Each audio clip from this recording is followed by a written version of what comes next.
এই ଯୋଉ ଶୀତ ହଉଛି କଥା ବି କହି ହଉନି। ତଣ୍ଟି ତ ପୁରା ମୋର ଯାଇଛି ବାଷ୍ପୀଭୂତ ହେଇ।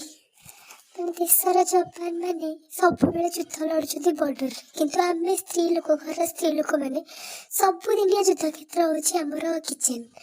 ଆଉ ଶୀତ ଦିନେ ତ ଦିଟା ଯୁଦ୍ଧ କ୍ଷେତ୍ର, ଗୋଟେ ହେଲା ଫାଷ୍ଟ ବାଥରୁମକୁ ଯିବା ଗାଧେଇବା, ଆଉ ସେକେଣ୍ଡ ହେଲା ଆମର ରୋଷେଇ ଘର। ବାପା ଆଜି ସକାଳୁ ସକାଳୁ ବିଲକୁ ଯାଇଥିଲେ।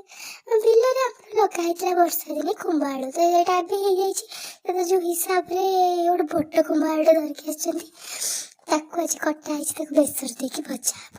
ତାର ପ୍ରୋସେସିଂ ହଉଛି, ତାକୁ ଭଲରେ କାଟିକି ସଫା କରିଦବ, ତାକୁ ଭଲସେ ଧୋଇବା ପାଇଁ ପଡିବ, ମାଟି ଲାଗିଯିବ ନା, ମାଟି ତଳ ଜିନିଷଟା। ତାପରେ ତାକୁ ସଫା କରିକି ଭଲରେ କାଟିଦବ ପିସ୍ ପିସ୍ କରିକି। ସେ ବହୁତ ତେଢା, ସେ କେତେବେଳେ ସାଇଜରେ କଟେ ନା, ଆଉ ଦେଖିପାରୁଥିବ ତାର ସାଇଜ। କାଟିକି ତାକୁ ଆମେ କଡ଼େଇରେ ତେଲ ଗରମ କରିକି ସେଥିରେ ଟିକେ ଅଳ୍ପ ସୋରିଷ ପକେଇଦବା, କାରଣ ବେସରରେ ସୋରିଷ ପଡିଛି ନା, ସେଥିପାଇଁ। ତାପରେ ତାକୁ ପକେଇଦବା ସେଥିରେ ଆମର କୁମ୍ଭ ଆଳୁକୁ ପକେଇ ଦେଇକି ଟିକେ ହାଲକା ଟିକେ ଭାଜି ଦେଇକି ସେଥିରେ ପକେଇବା ହଳଦୀ ଆଉ ସ୍ୱାଦ ଅନୁସାରେ ଲୁଣ ପକେଇ ଦେଇକି ତାକୁ ଏପଟ ସେପଟ କରି ଭାଜିଦବା।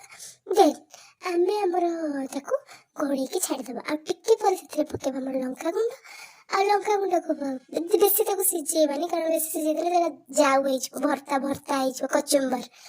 ତ ସେଥିରେ ଆମେ ପକେଇଦବା ଆମର ସେ ଯୋଉ ଆମର ବେସରଟା ବନେଇକି ରଖିଥିଲେ, ସେଟାକୁ ସେଥିରେ ବିସର୍ଜନ କରିଦେଇକି ଆମେ ଏବେ ସମାପନ କରିବା ଆମର ରୋଷେଇକୁ। ତାକୁ ଘୋଡ଼େଇ ଦେବା, ଘୋଡ଼େଇ ଦେଇକି ଟିକେ ମିଡ଼ିୟମ ଫ୍ଲେମ୍ରେ ଦେଇକି ତାକୁ ସିଝିବା ପାଇଁ ଦେବା।